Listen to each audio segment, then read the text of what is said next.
자, 이제 하나님의 말씀을 보겠습니다. 오늘 말씀은 고린도후서 4장 7절에서 15절 말씀입니다.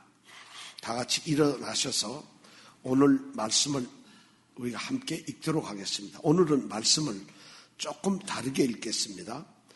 제가 앞부분을 읽고 우리 성도님들은 뒷부분을 읽으시면 되겠습니다. 예를 들어서 7절 같으면 우리가 이 보배를 질그릇에 가졌으니 여기까지만 제가 읽고 그 다음에는 여러분들이 읽으면 되겠습니다. 그런 식으로 해서 15절까지 오늘 말씀을 함께 봉독하겠습니다. 자, 7절부터 읽겠습니다. 우리가 이 보배를 질그릇에 가졌으니 우리에게 있지 아니함을 알게 하려 함이라. 우리가 사방으로 우겨쌈을 당하여도 쌓이지 아니하며 답답한 일을 당하여도 낙심하지 아니하며 핍박을 받아도 버림받지 아니하며 거꾸로 뜨림을 당하여도 망하지 아니고 우리가 항상 예수 죽인 것을 몸에 짊어지면 예수의 생명도 우리 몸에 나타나게 하려 함이라. 우리 산자가 항상 예수를 위하여 죽음에 넘기움은 예수의 생명이 또한 우리 죽을 육체에 나타나게 하려 함이니라. 그런즉 사망은 우리 안에서 역사하고 생명은 너희 안에서 하느니라. 기록한 바 내가 믿는 거로 말하였다 한 것 같이 우리가 같은 믿음의 마음을 가졌으니 우리도 믿는 거로 또한 말하노라. 주 예수를 다시 살리신 이가 예수와 함께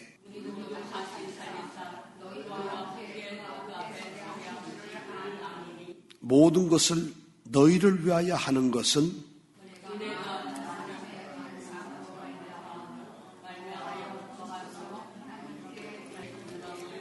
아니라. 아멘. 네. 말씀이 오늘 말씀은 조금 깁니다.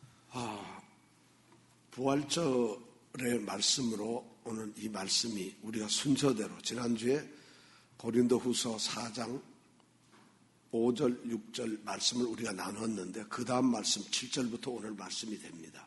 오늘 말씀의 배경은 이렇습니다. 고린도 교회에 바울이 떠나고 난 다음에 고린도 교회에 몰래 들어와서 교회를 어지럽히고 흔드는 거짓 교사들이 있었습니다. 그들은 교회에 들어와서 자신들은 예루살렘의 유명한 사람들의 추천서를 가진 사도인데 바울은 그런 것이 없다는 것을 지적하면서 사도 바울이 갖고 있는 이 사도의 권위를 흔들기 시작하고 비난을 합니다. 바울은 고린도 후서 10장 10절, 이 10장 뒤에 가면 10장 10절에 이렇게 표현을 하고 있습니다. 저희 말이, 거짓 이 교사들의 말이 바울의 편지는 매우 중하고 아주 무겁고 힘이 있는데 우리가 직접 몸으로 만나보면은 그 사람은 형편없이 허약하고 그리고 말하는 걸 보면 영 어눌해서 사람이 사도로서 인정할 만한 것이 없다고 그렇게 비난하면서 인격적 모독과 그리고 그의 외모를 품평하면서 바울을 비난했습니다. 그러한 바울에 대한 공격이 바울에게 들렸을 때 오늘 7절부터의 이 말씀이 바로 7절부터 15절까지의 말씀이 바울이 그런 공격에 대해서 대응을 하는 방법입니다. 오늘 우리는 우리가 당하는 비난과 어려움과 환난 속에서 어떻게 하나님의 뜻 안에서 말씀으로 대응을 할 것인가 하는 문제를 우리가 심각하게 한번 생각해 보고 싶습니다.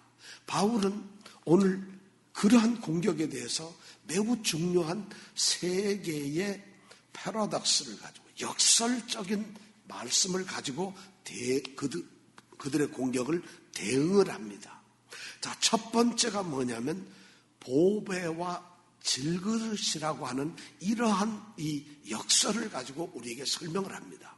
7절에 처음 시작이 우리가 이 보배를 질그릇에 가졌다고 말을 합니다. 자, 바울은 보배라는 것과 질그릇이라는 것을 대비하고 있습니다. 보배라고 하는 것은 우리가 보석을 아무 데다가 넣을 수가 없어요. 종이에 둘둘 말아서 쓰레기통에 넣을 수는 없잖아요. 혹시 도둑놈이 들어와서 훔쳐갈까봐 아무렇게나 놔둔다는 이런 이야기가 있지만은 거꾸로 우리는 보배함이라고 하는, 보배함이라는 게 있어서 보배를 그렇게 보관을 합니다. 그런데 바울은 오늘 말씀에서 보니까 보배와 질그릇을 비교하면서 보배가 질그릇에 담겨 있다고 말을 합니다. 자, 값지고 귀한 보배를 값이 싸고 깨지기 쉬운 정말 보잘것없는 질그릇에 담아 놓았다고 합니다. 이런 비유를 역설을 하는 그 내용이 뭐냐면 보배란 뭘까요? 보배는 그리스도 예수가 중심이 되는 하나님의 복음을 말합니다.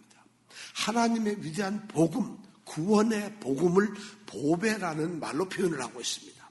그럼 질그릇은 뭘까요? 바로 바울 자신, 바울과 함께 사역을 하는 일꾼들, 그리고 바울의 말씀을 듣고 복음을 받아들인 모든 성도들을 질그릇이라는 말로 표현을 합니다. 그러니 바울은 마치 질그릇과 같이 보잘것없는 존재이지만은 그 질그릇과 같은 자신에게 하나님께서는 구원이 이루어질 수 있는 가장 위대한 복음, 그 복음이라고 하는 보물을 담아 두셨다는 것이에요. 이런 역설적인 이야기를 하고 있습니다.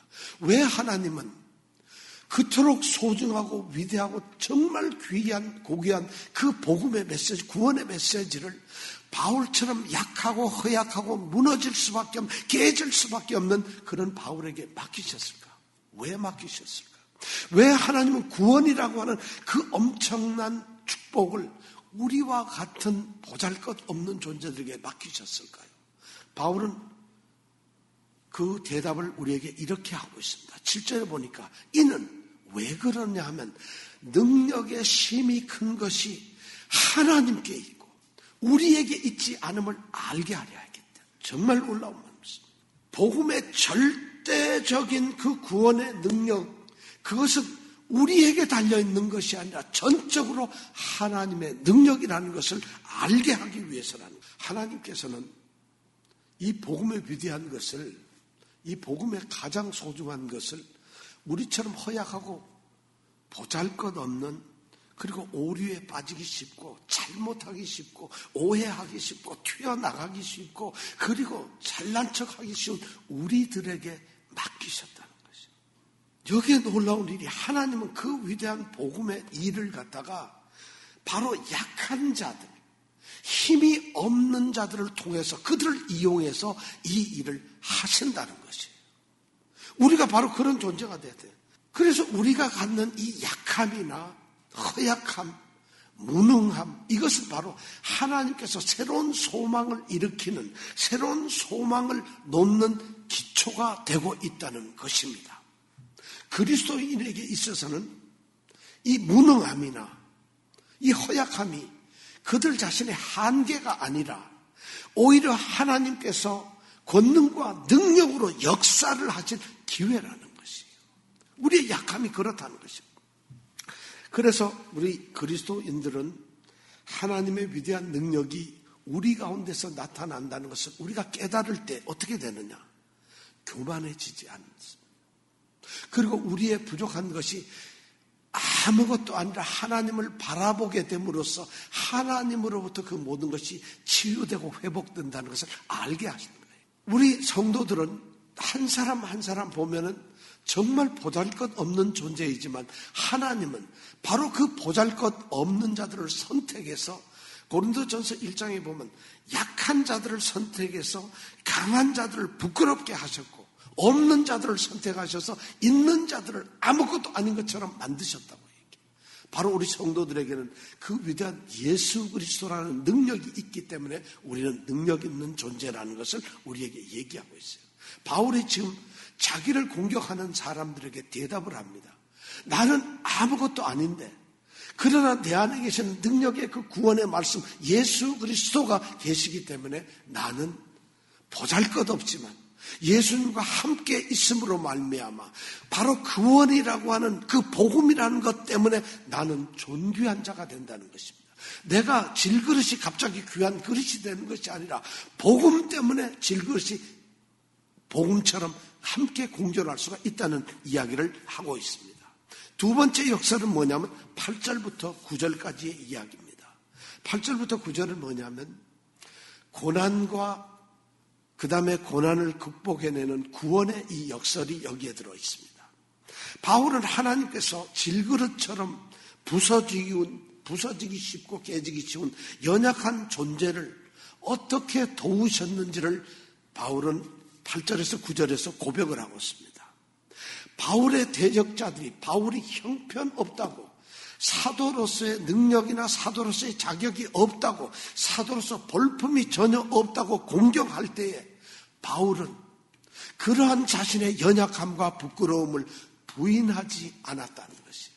그것을 인정하고 받아들였다는 것이에요. 바울은 자신을 자랑하고 자신을 나타내고 자신의 무엇을 그들에게 소리 지르며 외치는 것, 그것을 하기 전에 오히려 대신 자신이 당한 고난을 말하고 있고 자신의 연약함을 그들에게 말을 하고 있다는 것이에요. 우리가 교회에서 보면 또 이 세상 사회에서 보면 성도들 중에서는 하나님께서 나와 함께 하신다, 하나님께서 내게 힘을 주시고 능력을 주셔서 하나님이 나와 무엇을 함께 하신다, 하나님의 동행과 하나님의 역사를 보여주기 위해서 어떤 일을 하느냐, 내가 얼마나 복을 받은 사람인지를, 내가 얼마나 성공을 한 사람인지를, 내가 얼마나 위대한 일을 하고 있는 사람인지를, 그것을 자랑하기를 원하면서 자기를 나타냅니다. 그러나 바울은 하나님께서 자기와 함께 하신다는 것을 보여주기 위해서 자기가 얼마나 고난을 받는 허약한 존재인가를 오히려 보여줌으로써 자신을 그들에게 증명을 하고 있습니다. 바울 대단한 사람이에요. 그는 죽은 자들을 낫게도 한 기적도 일으켜냈고, 그가 선교 여행을 통해서 적어도 아시아와 유럽에서 12개 교회 이상을 개척한 정말 위대한 전도자입니다. 그의 말에는 능력이 있어서, 그의 편지에 능력이 있어서 복음을 전하면 많은 사람들이 구원을 얻는 놀라운 역사들이 일어났습니다. 그런데 바울은 그러한 것을 자랑하며 자신의 사도직을 선전하고 나타내는 것이 아니라 오히려 자신의 연약함과 자신의 고난 속에서 역사하신 하나님을 나타내고 있다는 것이에요. 이것이 바로 바울이 갖는 위대함입니다. 질그릇과 같은 바울은 어떤 고난을 받았을까요? 8절과 9절에 보면은 적어도 4개의 고난을 받은 것로 이야기를 하고 있습니다. 바울은 8절에서 이렇게 말합니다. 우리가 사방으로 우겨쌈을 당하였다고 이야기합니다. 우겨쌈을 당하였다. 그 다음에 답답한 일을 당하였다고 이야기를 합니다. 여러분, 우겨쌈을 당하였다는 얘기는 뭐냐면 포도를 거두은 농부가 포도즙을 만들기 위해서 큰 포도 이 박스에다가 포도를 가득 세워놓고 장화를 신고 들어가서 포도를 이겨 밟는 것을, 그것을 바로 우겨쌈이라고 합니다. 단어가 그런 뜻이에요. 그러니까 바울은 자신의 사역 속에서 엄청난 압박감을 느끼고 있었어요. 바울같이 위대한 사도가, 바울같이 말씀의 능력의 종이 복음을 전하는데 압박을 느끼고 있어요. 하나님의 일을 하는데 너무나 가슴 조이는 그 압박감을 느끼고 있다는 거죠. 그런데 그것은 그가 부끄러움으로 여기는 것이 아니라 하나님이 함께 하시는 자랑으로 이야기를 하고 있다는 것이죠. 그 다음에 답답한 일을 또한 당하고 있다고 얘기합니다. 그에게 무슨 답답한 일이 있겠어요? 아니, 큰 교회 종들이, 하나님의 사자들, 목사님들이 뭐가 답답할 게 있었어요? 할 게 얼마나 많겠어요? 그런데 바울은 위대한 그 당시 최고의 이 전도 사역자가 답답한 걸 느꼈다고 했어요. 이 답답하다는 일을 당했다는 말은 어떤 뜻이냐면, 로마 군인들은 4명이 한 조가 돼서 순찰도 하고 또 경비를 봅니다. 그런데 4명의 로마 군인이 동서남북 사방에서 아주 가깝게 창과 칼을 들고 어떤 사람을 지키고 있는 것이에요. 그래서 꼼짝달싹 못하게 그의 모든 일거수일투족을 지키고 감시하는 것입니다. 이런 일이 바로 답답한 거예요. 바울은 자기의 사역 속에서 그런 압박감과 그런 곤궁함을 느끼고 있다고 이야기를 하고 있어요. 이것이 바울이 자신을 드러내는 방법이었어요. 바울은 고난을 당하고 있어요. 그 다음 9절에 넘어가면 바울은 뭐라고 합니까? 핍박을 받으나 핍박을 받는다고 얘기했어요. 이 핍박이라는 게 뭘까요? 핍박이라는 말은 여러분 누가 막 뭐를 고생을 시키고 누가 욕을 하고 누가 압박을 하는 이런 말이 아닙니다. 핍박이라는 단어의 정확한 의미는 뭐냐면 사냥을 할 때 토끼나 사슴을 봐서 노루를 봤어요. 그러면 사냥꾼이 그 토끼를 잡기 위해서 사냥개를 여러 마리를 풉니다. 그럼 사냥개들과 그 사냥하려고 하는 토끼를 잡기 위해서 먼저 막 쏜살같이 달려갑니다. 바로 그러한 상황이 핍박이라는 단어예요. 생각해보세요. 바울은 자기가 사역을 하면서 그렇게 쫓김을 당했어요. 그가 빌립보에서 복음을 전했을 때 빌립보의 사람들이 그를 그렇게 쫓아오니까 밤에 몰래 데살로니가로 도망을 갑니다. 데살로니가에서 겨우 한 3일, 3주 이렇게 말씀을 전하는데 빌립보에서 온 사람들이 또 쫓아와서 베레아로 또 도망을 갑니다. 베레아에 있으니까 데살로니가 사람들이 또 쫓아옵니다. 그래서 그는 아덴으로 다시 도망을 갑니다. 그가 복음을 전하는 일은 바로 이러한 핍박 속에 있었다는 것을 그는 고백을 하고 있어요. 이 사람이 바로 하나님이 택하신, 하나님이 부르신 예수 그리스도의 사도입니다. 그리고 그는 거꾸로뜨림을 당했다고 얘기를 해요. 거꾸로뜨림이란 뭐냐면 갑작스러운 공격으로 그냥 쓰러지고 목숨이 없어지고 목숨을 잃을 정도로 쓰러져 죽음의 지경까지 떨어지는 것을 거꾸로뜨림이라고 합니다. 바울은 처음 복음 전도에서 루스드라라고 하는 성에 가서 복음을 전합니다. 그런데 바울이 루스드라에서 성에서 복음을 전할 때에 그 복음을 반대하고 시기하고 복음의 불편함을 느꼈던 유대인들이 바울을 밤에 몰래 그를 갖다가 돌로 쳐서 거진 반 죽게 만들어가지고는 광주리에 닫고 루스드라 성 바깥으로 던져버리는 이런 일을 당합니다. 바울은 그런 고난을 받았습니다. 고린도후서 11장에 보면은 바울이 당한 고난의 목록들이 바울은 아주 자세하게 기록을 하고 있습니다. 그가 당한 고난은 우리가 상상할 수 없는 그런 일을 당했습니다. 바로 바울은 질그릇 같고 한 그런 자신에게 그가 예수를 품고 복음을 가지고 있기 때문에 이런 고난을 당하고 있고 이것이 자신의 운명이며 자신이 마땅히 거쳐야 될 일이라고 생각을 하고 있습니다. 그러나 이 고난은 거기에 멈추질 않습니다. 고난은 큰 역전이 일어납니다. 바로 이 고난 속에는, 그런데 이 고난 속에는 바로 그러나라고 하는 단어가 있습니다. 그 고난 속에서 그러나 하나님이 계셨다는 거예요. 하나님께서 고난을 당하고 있는 그 바울과 함께 계셨다는 것이죠. 바울은 그걸 믿고 있었다는 거예요. 그래서 바울은 8절에서 9절에서 뭐라 하느냐면은 하나님이 계셨기 때문에 내가 압박을 당하더라도 나는 어떻게 된다고요? 절대로 압박에서 무너지질 않았다는 거예요. 그가 답답한 일을 당했다 할지라도 그는 한 번도 낙심한 적이 없다고 그래요. 핍박을 받았지만 그는 자신이 버려질 거라는 생각은 절대 안 해요. 사냥개처럼 쫓아오는 그 반대자들 속에서 자신이 하나님으로부터 버려질 거라는 생각을 안 했다는 것이. 그에게는 그런 믿음이 있었다는 거죠. 더군다나 그는 죽음에까지 이르는 그런 엄청스러운 테러를 받았음에도 불구하고 자신이 그렇게 해서 절망되고 망해서 죽을 거라는 생각을 안 했다는 것이에요. 왜냐하면 바로 하나님이 계셨기 때문에. 자신을 지키는 하나님이 지금 바로 영어 성경에 보면 but not 그렇습니다.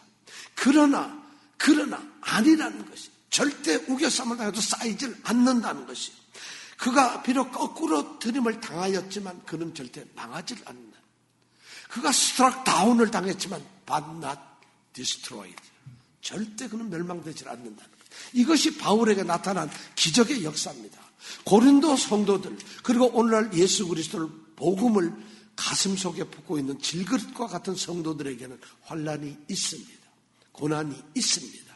그 고난과 고통 속에서 우리는 무너질 것 같고 더 이상 아무것도 못할 것처럼 처절하게 패하고 완전히 그게 굴복될 것 같아서 모든 것이 다 끝날 것 같지만은 하나님께서 함께 하시기 때문에 능력의 힘이 큰 것이 바로 하나님께 있기 때문에 질그릇들은 무너지질 않는다는 것이에요. 바울은 이 두 번째 패러독스를 우리에게 고난과 역경과 승리라는 말로 우리에게 설명을 해주고 있어요. 이제 바울은 세 번째 좀 더 깊이 들어간 이 패러독스를 얘기하고 있습니다. 그것이 뭐냐? 10절부터 12절까지 나오는 죽음이라는 것과 생명이라는 것입니다. 죽음과 생명은 전혀 반대가 되는 전혀 다른 일인데 놀랍게도 이 죽음과 생명을 바울은 하나의 실타래로 우리에게 연결해서 말합니다. 바울이 말하는 그 네 종류의 고난이 뭐냐? 바로 죽음이라는 것이에요. 죽음과 같은 것이라고 말합니다. 죽음이라는 것이 뭐냐? 고난이라는 건 무엇이냐? 고난이 죽음이고 죽음이 그렇다고 얘기를 해요. 자기가 당하는 고난을 바울은 뭐라고 얘기를 하느냐? 예수님을 위해서 받는 자신의 고난은 예수님께서 이 땅에서 당한 그 고난, 그것과 연관이 된다고 바울은 생각하고 있다는 것이에요. 자신의 고난이 바로 예수님의 고난과 연결이 되어 있다고 생각해요. 그래서 10절에 그는 뭐라고 얘기하느냐? 우리가 항상 예수 죽인 것을 몸에 짊어지고 있다고 얘기합니다. 예수가 죽은 것은 예수의 죽음을 항상 자신의 몸에 짊어지고 있다고 얘기를 하고 있어요. 11절에 보면 우리 살아있는 자가 항상 예수를 위하여 죽음에 넘겨진다고 그는 얘기를 하고 있어요. 바로 자신의 삶이, 성도들의 삶이, 바울 자신의 삶이 예수님처럼 그런 죽음의 길에 떨어진다는 것이에요. 사실 성도들이 우리가 예수를 믿고 그러면 믿음 자체를 통해서 우리는 모든 것이 승리되어야 하고 모든 것이 행복해야 되고 모든 것이 평안해야 되고 모든 것이 형통해야 되고 모든 것이 충만하고 넘쳐야 되는 것으로 그래서 우리는 복음을 전하지만 바울은 그렇게 이야기를 하지 않습니다. 예수를 믿는 것, 예수가 내 안에 계시는 것은 바로 죽음이라고 이야기를 합니다. 왜냐? 주님께서는 말씀하셨어요. 나를 따라오려는 자는 누구든지 자기를 부인하고 자기 십자가를 지고 그 후에 나를 좇으라고 말씀을 하고 있어요. 바로 신앙이라는 게 그런지. 그런데 여기서 예수의 죽음이 항상 우리가 짊어지고 있다는 이 말이 굉장히 의미를 두고 있습니다. 이 죽음에 대한 의미를 우리가 한번 생각해 볼 필요가 있어요. 10절에 보면 우리가 항상 예수 죽인 것을 몸에 짊어졌다고 이야기를 합니다. 예수 죽인 것, 바울이 예수님을 죽인 것은 아니죠. 그러니까 예수님의 죽음을 말하고 있어요. 그런데 이 예수님의 죽음을 이야기하는 이 헬라어에는 두 단어가 있습니다. 죽음을 나타내는 단어가 두 개가 있습니다. 하나는 뭐냐면 다나도스라고 하는 단어인데 다나도스라고 하는 이 말은 죽음이라는 의미인데 어떤 의미냐? 말 그대로 죽음 그 자체를 말합니다. 그 모든 과정, 이유, 어떤 것을 생각하지 않고 그냥 죽음. 바울이 말하고 있는 여기 자기가 항상 예수의 죽음에 그 죽음을 짊어지고 있다 할 때 죽음은 그 예수의 그런 일시적인 또 한순간에 이루어진 그 죽음을 다나도스를 이야기하지 않습니다. 여기에 기록된 단어는 어떤 단어냐? 네크로시스라고 하는 단어예요.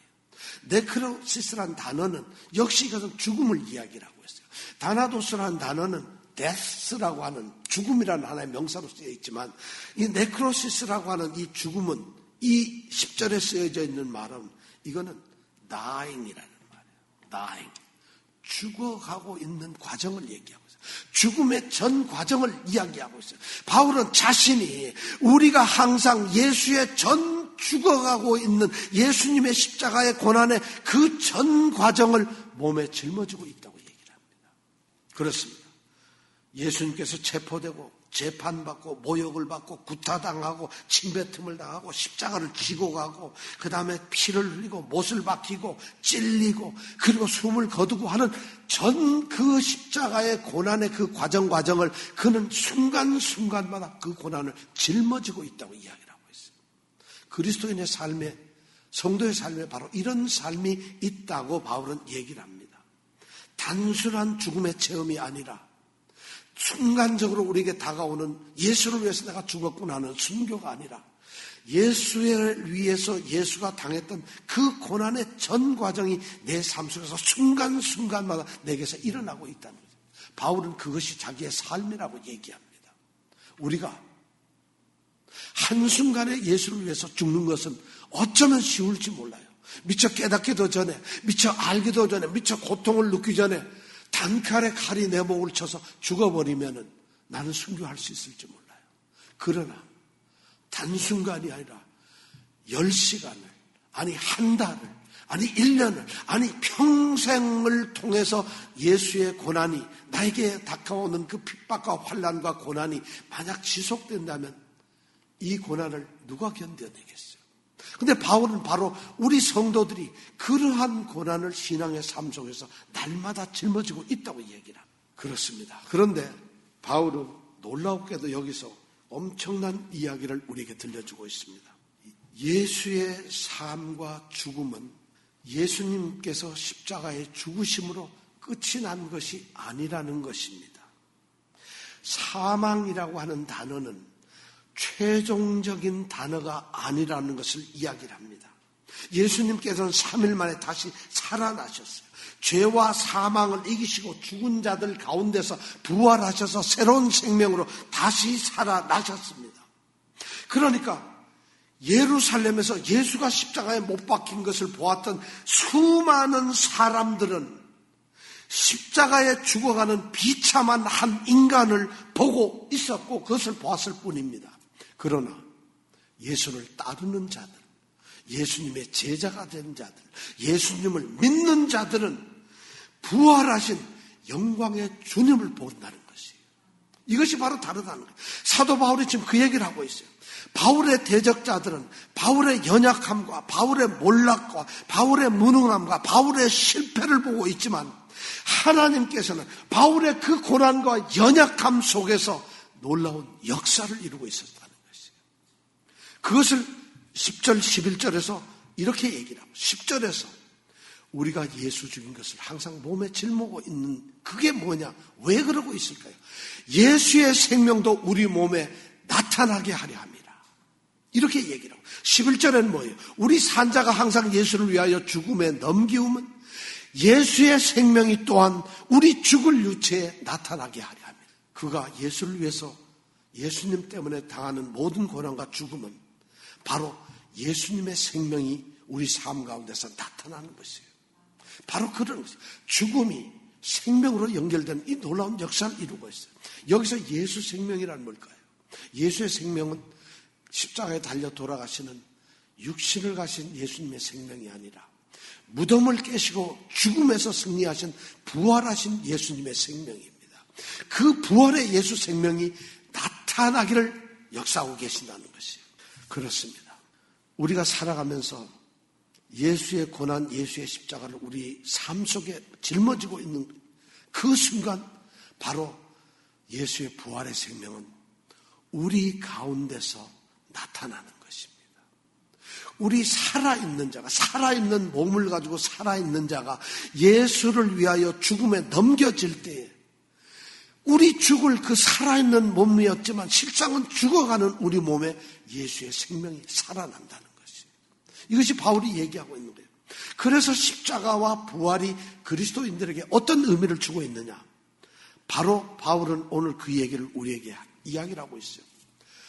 십자가와 고난, 그리고 죽음과 부활, 이것이 그리스도인의 삶에 어떤 의미를 두고 있느냐? 십자가란 무엇이냐? 고난을 통한 영광을 말합니다. 부활은 뭐냐? 죽음을 통한 생명을 의미하고 있습니다. 어쩌면 십자가의 고난을 기꺼이 감수하고 그 고난 속에서 그 예수 그리스도의 십자가의 고난의 죽음을 스스로 자신의 몸에 짊어지고 고난의 길을 가는 사람들은 그 삶 속에 부활하신 예수님의 생명이 나타난다는 것이에요. 그리스도인들이 받는 고난은 패배가 아닙니다. 패배를 나타내는 상징이 아니라, 허약함을 나타내는 상징이 아니라 바로 예수 그리스도의 생명이 우리 가운데 있다는 것을 나타내는 승리의 표시인 겁니다. 바울은 지금 그 얘기를 하고 있어요. 만약 우리 모든 성도들이 예수님 때문에 고난을 당하고 예수님 때문에 핍박을 당하고 예수님 때문에 그가 망해가는 것처럼 느껴지고 정말 거꾸로뜨림을 당한다면은 바울은 오늘 말씀을 통해서 뭐라고 하느냐? 그것이 바로 그의 몸에 예수의 생명이 나타나고 있다는 증거라고 이야기를 합니다. 우리는 정말 그리스도인들에게는 이 부활의 아침에, 부활의 날에 우리는 바로 그 예수의 그런 부활의 생명을 소유하는 그것이 바로 우리 고난을 통해서 이루어지는 거라고 우리는 고백을 하게 되는 것입니다. 죽음이란 뭐냐? 생명에 이르는 문입니다. 생명은 뭐냐? 고난을 통해서 이루어지는 열매입니다. 바울은 지금 그것을 우리에게 고백하고 있습니다. 그러면서 바울은 마지막 결론적으로 13절부터 15절까지 이런 말씀을 세 가지를 중요하게 이야기를 하고 있어요. 13절에 바울은 이렇게 합니다. 기록한 바 내가 믿는 거로 말하였다 한 것 같이 우리가 같은 믿음의 마음을 가졌으니 우리도 믿는 거로 또한 말하노라. 기록한 바 무엇이 기록되어 있을까요? 내가 믿는 거로 말하였다. 이 말이 기록되어 있다는 것이. 이것이 어디에 기록되어 있느냐? 시편 116편 10절에 기록되어 있습니다. 시편 116편은 바울의 시입니다. 다윗의 시입니다. 다윗이 죽을 병에 거쳐서 목숨이 사망의 줄이 그를 완전히 사로잡고 있었고 그가 지옥에 떨어지는 지옥 구덩이로 떨어지는 그런 처참함을 맛보고 있는 그런 상황에 있었습니다. 그런데 그가 살아계신 하나님을 의지하면서 자비롭고 인자하시고 우리를 보호하시는 그 하나님께서 기도하면은 하나님께서 응답해서 자신을 구원할 것이라는 믿음을 가지고서 그는 기도를 했다고 합니다. 시편 116편 기록을 하고 있습니다. 바울이 바로 그 얘기를 하고 있어요. 시편 116편에서 다윗이 기도했던 그 믿음을 바울은 자신도 바로 그런 믿음을 가지고 자신의 삶 속에서 기도하고 있다는 것이에요. 다윗이 만약 그 고난 속에서 하나님의 도우심과 하나님의 함께하심을 믿고서 하나님께 기도할 수 있었다면 나도 나의 삶 속에서 바로 하나님의 도우심과 하나님의 돌보심이 있다는 것을 믿으면서 이렇게 자기도 말하면서 기도할 수 있다고 이야기를 합니다. 그러면서 14절에 그가 고백하는 것이 뭡니다? 14절 말씀을 우리가 한번 읽어볼까요? 같이 시작. 주 예수를 다시 살리시니가 예수와 함께 우리도 다시 살리사 너희와 함께 그 안에 주 예수를 다시 살리시니까 하나님께서는 예수와 함께 우리 바울을 다시 살리십니다. 그리고는 고린도의 성도들, 이 땅의 모든 성도들과 함께 하나님 앞에 서게 하신다는 것이에요. 바로 마지막 날 우리 모든 성도들이 부활의 생명으로 일어나는 것을 이야기를 하고 있어요. 부활의 소망이 있음을 이야기를 하고 바로 이것 때문에 그는 고난에서도 절대 좌절하거나 쓰러지질 않습니다. 부활의 생명의 확신과 부활의 생명의 소망과 부활의 생명을 바라보는 그것을 바라보고 그것을 초점하는 자들은 예수 그리스도 안에서 절대 쓰러지질 않습니다. 왜냐하면 이것이 약속된 것이기 때문에 주님이 당하는 고난을 우리가 똑같이 경험하고 그것을 똑같이 우리가 겪고 있다면 주님께서 그 고난을 이기시고 십자가에서 다시 살아나신 것처럼 우리는 우리 고난 가운데서 일어날 것이라는 것이에요. 부활이 바로 그 놀라운 능력을 준다는 것이에요. 그러니까 부활의 생명으로 산다는 것은 고난 속에서 쓰러지는 것이 아닙니다. 좌절 속에서 넘어지는 것이 아닙니다. 압박 속에서 그가 모든 것을 포기하는 것이 아닙니다. 이 세상이 끝났다고 해서 버려지는 것이 아니라 하나님께서는 부활의 역사로서 우리를 함께 하신다는 이것을 갖는 믿음인 것입니다. 이것이 바로 부활의 삶을 살아간다는 것입니다. 그렇게 되었을 때 바울은 15절에서 놀라운 이야기를 합니다. 이 모든 예수 그리스도의 부활과 우리가 고난을 받되 쓰러지지 않는 이 모든 것이 바로 너희를 위하여 있었던 일이라는 것이죠. 너희를 위하는 일이라는 것이죠. 그래서 은혜가 많은 사람의 감사함으로 말미암아 더하여 넘쳐서 하나님께 영광을 돌리게 했다는 거예요. 이 번역이 우리나라 말은 좀 잘못되어 있어요. 은혜가 15절에 보면 은혜가 많은 사람의 감사함으로 말미암아 더하여 넘쳤다 그래요.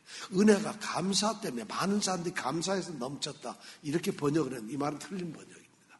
잘못되어 있어요. 원어에 보면은 하나님의 은혜가 바울이 복음을 전함으로 말미암아 구원의 은혜, 하나님의 구속의 은혜가 많은 사람들에게 충만해져서 그들이 비로소 하나님의 은혜를 받고 감사가 풍성해져 가지고 하나님께 영광을 돌렸다 이렇게 되어 있어요. 그것이 본래의 말이에요.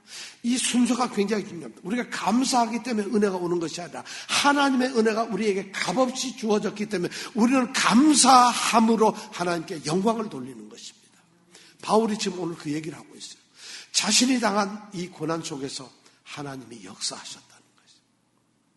하나님이 함께 하셨다는 것이죠. 바울은 그것이 바로 부활의 신앙이고 부활의 소망이라고 부활의 확신이라고 우리에게 전해주고 있어요.